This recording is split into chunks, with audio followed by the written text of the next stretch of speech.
Greetings, fellow justice seekers. Welcome to episode 10 of season 1 of Justice, Not Justice. So we're at the end of April, and as we know, the restraining order harassment thingy that Jamie tried to make happen didn't, because the commissioner saw that she was lying and she failed to meet the burden of proof. Okay, so let's set this in context now. Obviously, Jamie is definitely full bore on creating a picture of Jeremiah as being abusive, not only to her, but to her children. And we have a guardian ad litem who's just been appointed to the case, who's theoretically interviewing everybody and talking to people and so forth to objectively understand what's going on with, on all fronts, and then make a smart choice for the kids. So just think about this for a minute. We have an order from March about visitation and so on, and there's already been indications that it's been difficult for Jeremiah to follow through. The kids are having activities during placement times. They may or may not be interested in going. You have to understand that by this point, mom has definitely succeeded in poisoning their minds against their father, effectively saying he doesn't love you, he left you for somebody else, he abandoned us, and look how miserable mom is, and this kind of thing. So understandably, kids aren't all that pleased with him. So there's some visitation that happens, but then if you really think about it, he went to pick up his children, and Jamie filed a restraining order against him. So how can he exercise visitation when every time he encounters the mother, there's a possibility that he's going to get thrown in jail for abuse? So he decides, sadly, that he's got to suspend visitation with his children because he can't risk his freedom. And it's very clear that it's at risk. And it gets even more at risk, believe it or not. So visitation isn't really happening. Don't know exactly what the guardian ad litem is doing, but we start having some communication in May and into June about the situation. Clearly, Jamie is not out of the house by April 1st, as she agreed to be. She's not doing anything to find a place, so forth and so on. So she's kind of riding on the ease of this February or March order and being lazy and just trying to sabotage everything. So enter guardian ad litem Lisa Bangert. And this is going to be a little bit tricky for me because I have a lot of different communications in a lot of different places, but I want to try and give you as clear a picture as I possibly can. So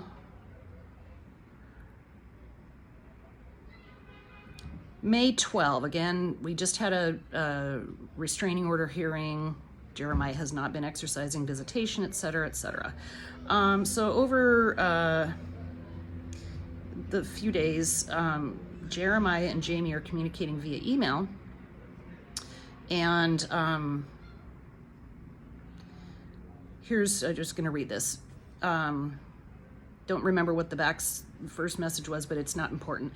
Jamie, first of all, please do not take my statements out of context. You know as well as I do that my not seeing the children for the last 2 months has been due exclusively to your multiple abuse accusations, all of which, as you know, have been discredited, as well as your lack of cooperation in promoting my relationship with the kids. That being said, I do appreciate that you appear to be beginning to cooperate with me, as it is in the best interests of the children. The time frame you laid out doesn't work for me. I chose this Sunday because in the spirit of the court order, I can see the children every other weekend. The last time I saw them was the weekend of March 16. May 13 is every other weekend counting from that date. Therefore, I will see the children 2 weeks from this Sunday. Blah, blah. Please detail how you would like to do drop-off, pickup. Thanks. To which she responds,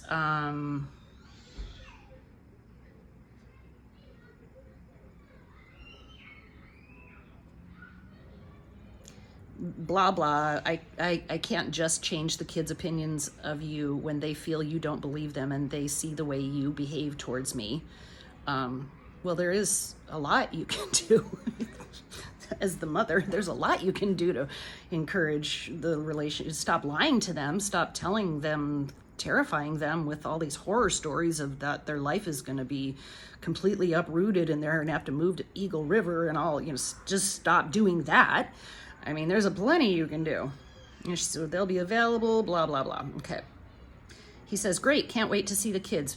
Please detail how you want to pick them up and blah, blah, blah. Okay.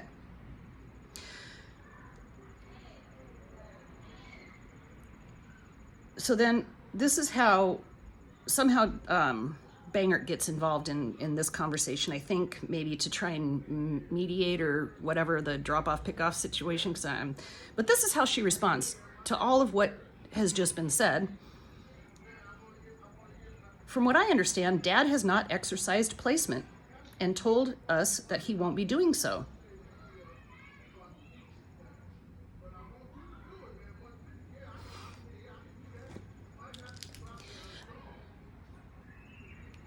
I'm sorry, does this not make sense to the logical person?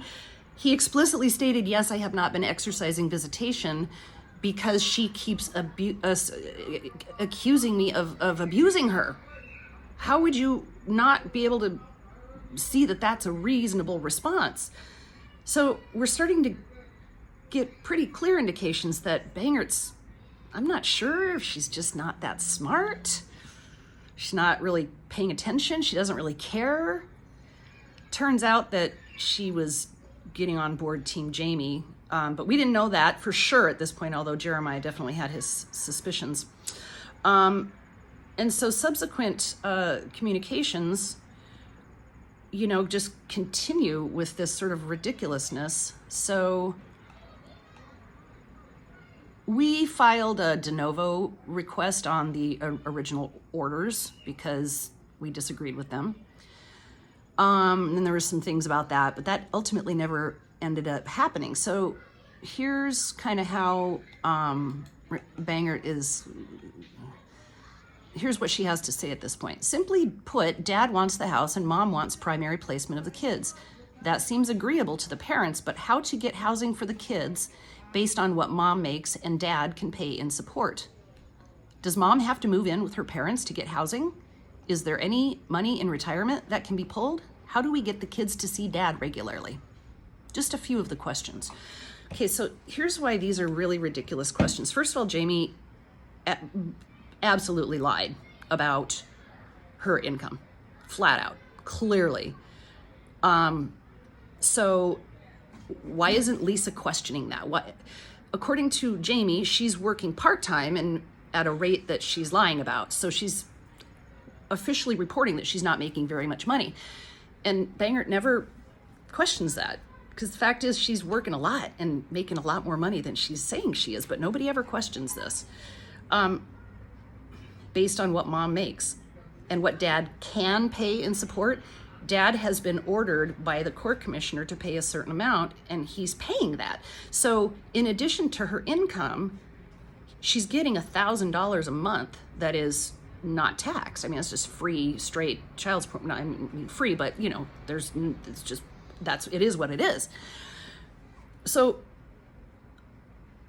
how can you not, you have 4 kids and your ex-husband is paying the child support as he's supposed to. How is this his problem? She's the one that, decided to take it down this path.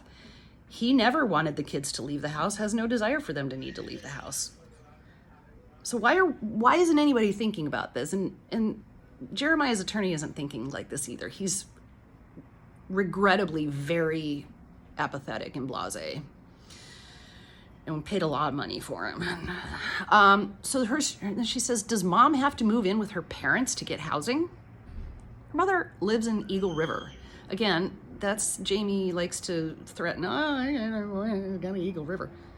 I mean, she's an adult. She's a woman with 4 kids. She can't, how is she helpless? How is she helpless? Clearly, Jeremiah is not helpless. And so they don't seem to care about anything related to him. It's like, she's so helpless. We have to help this poor, helpless woman. Is there any money in retirement that can be pulled? No, these are working class people that have a huge amount of debt and no assets really. So we're not privileged white fish bay white people with the retirement. And why should he have to pull from his retirement? Does she have retirement? Just ridiculous questions, I name. And then how do we get the kids to see dad regularly? Well, we get the kids to see dad regularly by having a reasonable placement schedule, first of all, and by refusing to allow mom to continue to allege abuse. So because she continues to allege abuse, and he's already been doing this, but is definitely committed to doing it now, is he's recording everything. And at one point he actually buys a body cam so that he can not have to be like, I'm recording type of thing, but because clearly his liberty is at stake. I'm going to finish reading this correspondence. I'm going to shut this one down. Just for consistency.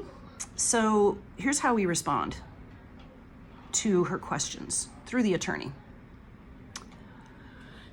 Okay, here are the answers to Lisa's questions. Mom moves out the weekend of June 15. Kids stay at the house until mom can get herself settled. There's no reason to uproot them during their time of transition. She has been given plenty of time to find a place to live and has not done anything about it, and has turned down generous offers to help make that happen. So it's on her at this point. I mean, he has been trying and trying and trying. He's been sending her links for places, offering her money, just all kinds of things, and she just isn't doing anything. Jeremiah will make the June mortgage payment, so she'll have that money as well. He will continue to pay her all the child support while she settles herself in. In the meantime, the kids stay at home, so that's a lot of money that she can get access to get a place. So she's not even going to be having custody, but he's still going to pay the full child support as though she is. She can have visitation whenever she wants during this time. She has 3 months to get herself settled, at which time placement child support will be revisited. Simple. No need to let her inability to take care of herself complicate the situation. And that was completely ignored. So this shouldn't be surprising by now, but we have reasonableness and insanity, and it's like being in a funhouse on acid, the system. And it's definitely tilting quickly and very heavily in the direction of the insanity. And it just keeps getting worse, believe it or not. So this is our GAL. This is the work that she's doing. She's enabling the mother to perpetuate the lies and the helplessness and doing absolutely nothing to consider the father. And again, she's not either of their attorneys. She's the kid's attorney. So, but why would you? I don't get it. I just can't get it. All right, that's it for now. See you soon.